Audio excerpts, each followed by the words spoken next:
सदनिका गैरव्यवहार प्रकरणी माणिकराव कोकाटेंची खाती काढली।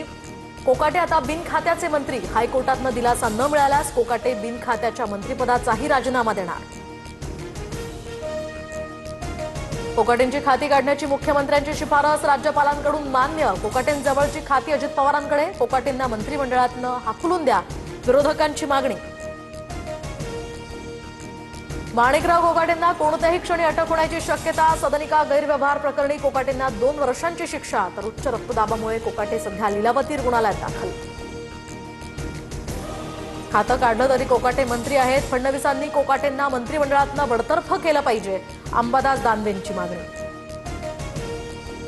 धनंजय मुंडेंनी दिल्लीत अमित शहांची भेट घेतली। मंत्री कोकाटेंवर अटकेची टांगती तलवार असताना दुसरीकडे धनंजय मुंडेंची दिल्लीवारी चर्चेत।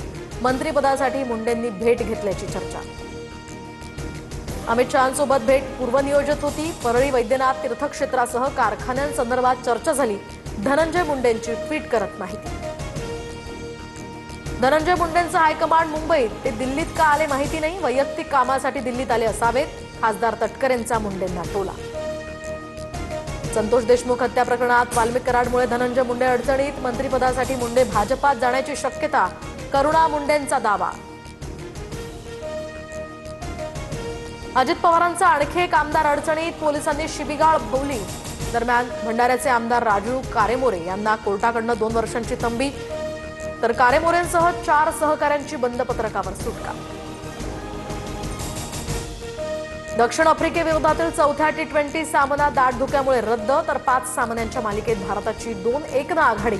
मालिकेतील अंतिम सामना परवा खेळवला जाणार।